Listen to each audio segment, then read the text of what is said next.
What's going on, YouTube? This is Jim Afanis, and today I want to talk to you guys about the great console wars. Now, I am talking about PlayStation 4 and Xbox One. Unfortunately, the Wii U doesn't really qualify in the console war because it's just so out there.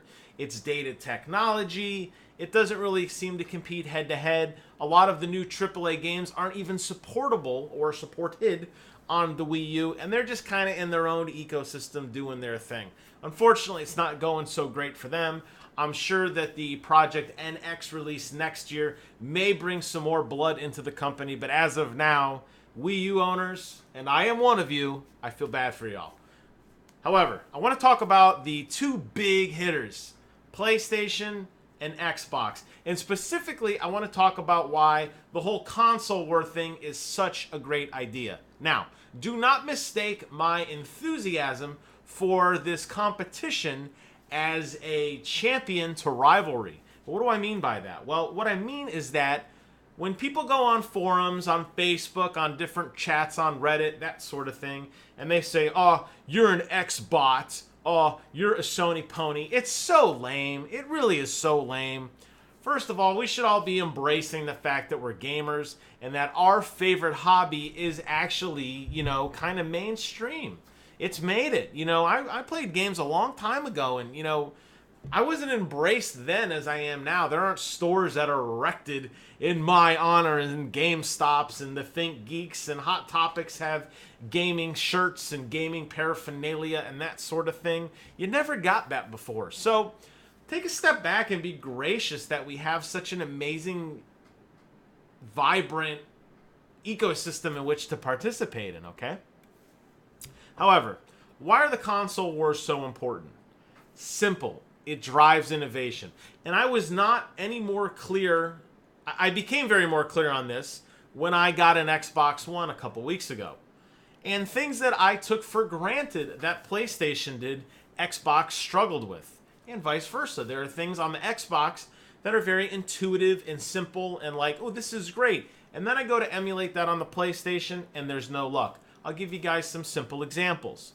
The first, if you saw in my video earlier today, I was playing with the PlayStation 4 Share Factory and the PlayStation 4 streaming service. This is an incredibly powerful, simple-to-use tool that is built into the PlayStation 4. So if you want to be a streamer, if you want to upload original content in yummy 15-minute nuggets, PlayStation 4 has you covered out of the box. It is super, super simple to set up your own stream and get going. It's super simple to take gameplay and edit the levels, put professional bumpers on each side, change the volume, raise your volume, lower the game volume, whatever you want to do, and put together a relatively high quality, professional grade clip of you doing something in a game with commentary, with PlayStation camera support if you want, all embedded right in the box, and it is incredible. It's an incredible, incredible thing. Unfortunately, on the Xbox side, things aren't as simple.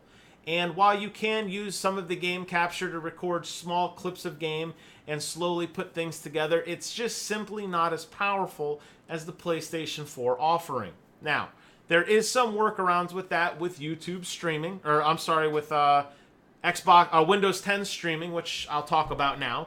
And that is that you can take your Xbox One and sync it into your personal computer, and you can play your Xbox One games on your personal computer. Well, the reality is the TV that I play on is about 100 feet behind me, okay? It's upstairs, it's over there. Do I really want to come down and sit at my little, 25-inch computer monitor when I can go play on a 55-inch high-definition television upstairs? Of course not. But the functionality is there if you want it. But it does bring some other cool functionality, such as the ability to record games locally on my computer for up to 2 hours. So I can take gameplay from there, bring it here, and now I have 2 hours of content that I can manipulate and splice using free commercial tools and get a relatively good video that I can then upload on YouTube. Now, there's some software emulation. You're going to get some weird artifacting. The darks won't look as dark. The lights won't look as light. You're going to get some weird issues there, and sometimes it loses its sync, and sometimes you record and it just stops, but for the most part, it works pretty well. And it's absolutely free. And if you have a Windows 10 PC and you have an Xbox One, this functionality is available to you. In addition, you can take everything you've done on Xbox, and I don't have my phone in front of me, but you can open up the Microsoft Smart Glass app and open up and manipulate things from your Xbox. You can look at your trophies, you can look at your saved screenshots, you can look at your recorded videos and share them with your friend. Just today I was showing my friend Brent, hey dude, look what I did, boop, and I hold it up in front of him and show him. That is amazing to me, and that is really harnessing the promise of the cloud that Microsoft was so insistent on shoving down our throats at Xbox One launch. That is a very smart use of the cloud. Unfortunately, none of that exists on the PlayStation side. Now, PlayStation does have an app for you to go into the store, and if your console is online, you can download games and queue your console to download titles, so by the time you get home from work, your favorite game is queued up and ready to go, and that's pretty darn cool too. But the Xbox definitely has the edge on that sort of thing. Party systems. It's super simple to make a party, right? You want to jump into a game and talk with your friend. Now, you don't want the whole world to hear, so you want to get in your own little party so you can just kind of have your own nice conversation, or get a group of friends together, or you may want to talk to your buddy while you're playing Forza and he's off playing Star Wars. It doesn't matter, whatever the game happens to be. And PlayStation 4's party system is super easy. You hit the PlayStation button, you go up to party, you're in, you invite people, people come and go, and it just pops up on the side. Super easy. On the Xbox One, unfortunately, it's not as streamlined. And it wants to snap part of the party chat into the side of your screen, which you have to then unsnap, and you have to create a party before you can join a party. It's not as simple and intuitive as the PlayStation 4 is. And I hope that in all these examples, you're starting to see a picture being painted here. They both have pros, they both have cons. PlayStation's good at some things, and Xbox is good at some things, and that is great. That is what drives ingenuity. That drives the spirit of true competition, not this malice, hatred. You suck because you have an Xbox. I rule because I have a PlayStation. None of that. And I think when these competitions happen, they start to do this to each other. And who wins when PlayStation decides to trump Xbox? Me. And who wins when Xbox decides to trump PlayStation? Me. That's the point. And I just hope as people kind of think about this and you start looking at Fallout 4 split screen. Here's what it looks like here. Here's what it looks like here. Here's what this console does. Here's what this one doesn't. Backward compatibility. No backward compatibility. This, that. You could do so many things with your hands, can't you? Anyways, the point is, this competition is amazing, and it's exactly what this community needs. Think back to the originality that you saw when the original Nintendo Entertainment System was the only game in town. Exactly. Yes, you had some new games that were pushing the edge, and while the competition of each individual title was trying to trump themselves, the actual hardware and consoles remained stagnant for an extremely long time. And it wasn't until Sega came out with the Sega Genesis, rivaling up against the Super Nintendo Entertainment System, did you see this. And although Sega maybe went a little on the deep end with some of these 16X and 32X and 64X modules and CD drives and all that sort of thing, they pushed the envelope. They pushed the envelope. They tried online gaming with the Dreamcast. Analog sticks were invented. Memory card sticks were invented. And it's that kind of drive that's what makes this great. Now, the hardware of and of itself between the PlayStation and the Xbox relatively is going to remain unchanged. Obviously, you can't go out and make some fancy new graphics card for the next generation of PlayStation 4 because you're going to alienate the early adopters.